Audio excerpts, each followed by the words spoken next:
आहे सुवर्णाक्षरांनी लिहून ठेवावा अशा इतिहासाचे आम्ही साक्षीदार आहोत. अयोध्येमध्ये प्रभू रामचंद्रांची प्राणप्रतिष्ठा झाली आहे. वसिष्ठांनी सांगितलं होतं रामो विग्रहवान धर्म. राम ही धर्माची मूर्ती आहे.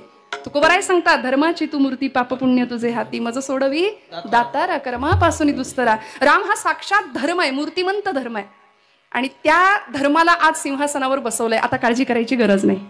मीरा रोडवर जे झालं ते पुन्हा होणार नाही याची शक्यता शाश्वती आपण बाळगणार आहोतच.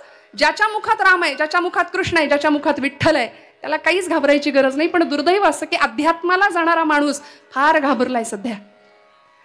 कॉन्फिडन्स आमच्याकडेच कमी आहे आणि समाजामध्ये नको ती कामं करणारी माणसं फुल कॉन्फिडन्सनी वावरतायत. नको एवढा आत्मविश्वास आहे त्यांच्याकडे. पण अध्यात्म आणि भारतभूमीचं काळीज आहे अध्यात्म म्हणजे श्रोते हो. बघा तुम्ही आमच्या सगळ्या कर्मांचा, आमच्या सगळ्या शास्त्रांचा, आमच्या सगळ्या विचारांचा ओघ हा अध्यात्माच्या दिशेनेच जातो. म्हणून सनातन परंपरा आहे आमची, सनातन वैदिक हिंदू धर्म परंपरा आणि त्या परंपरेचे आम्ही पायिक आहोत. त्या वाटेवरनं प्रवास केला माझ्या ज्ञानोबांनी, माझ्या तुकोबांनी, समर्थांनी, नामदेवांनी आणि आम्ही त्या वाटेचे पायिक आहोत. याच्यासाठी आपल्या भाग्याचा कुणी हेवा करावा. इतकं भाग्य घेऊन आम्ही जन्माला आलोय हे निश्चित कायम लक्षात ठेवावं माणसांनी बरं का. जीवीची या जीवा, प्रेम भावाची या भावा. त्या देहाची किंमत तोपर्यंतच आहे जोपर्यंत तो जीव आहे. त्याला कुणी प्राणशक्ती म्हणतं, कुणी आत्मशक्ती म्हणतं, कुणी चैतन्य शक्ती म्हणतं. आणि माणूस गेला की आपण म्हणतो राम गेला. लक्षात घेऊया, आहोत तोपर्यंत राम म्हणूया, नाहीतर लवकर तिकडे राम म्हणायची वेळ येईल. प्रतिश्वासम सविश्वासम रामम वद दिने दिने को विश्वास हा पुनश्वास हा आगमिष्यती मानवा. माहिती नाही पुढचा श्वास घ्यायला मिळेल की नाही. खात्री आहे का हो? खरं सांगा, खात्री आहे का? काहीच नाही. वास्तविक 7 दिवसात आम्हाला जायचे. परीक्षेला सुद्धा 7 दिवसाचाच कालावधी होता. पण मला असं वाटतं की परीक्षेला ती खात्री तरी होती की माझ्याकडे 7 दिवस आहेत. आपल्याला तीही खात्री नाहीये.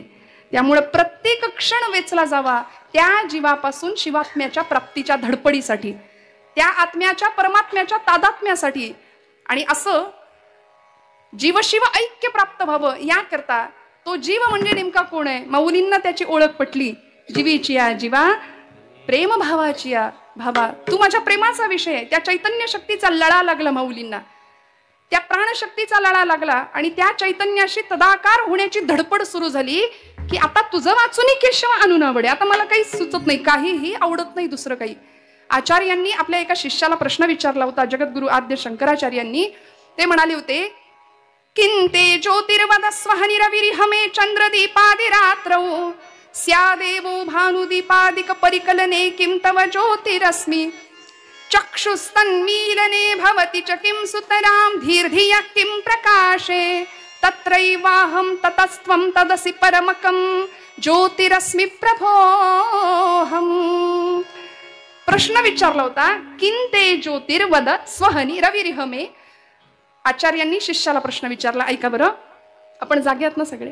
विठ्ठल विठ्ठल विठ्ठल विठ्ठल.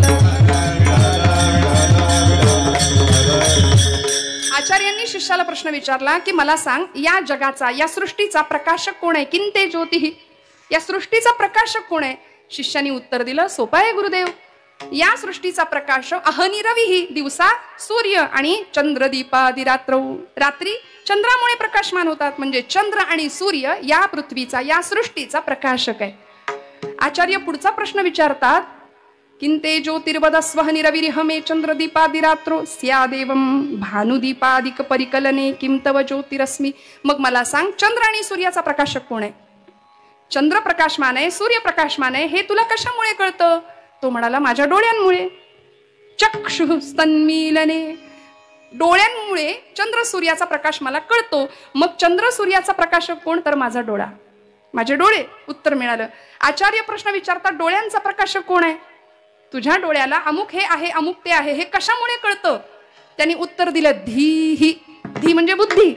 डोळ्यांचा प्रकाशक आहे माझी बुद्धी. माझी बुद्धी मला सांगते हा चंद्र आहे, हा सूर्य आहे, हा प्रकाश आहे. आचार्य पुढचा प्रश्न विचारतात, धीर धिय किम प्रकाश आहे. बुद्धीचा प्रकाशक कोण आहे?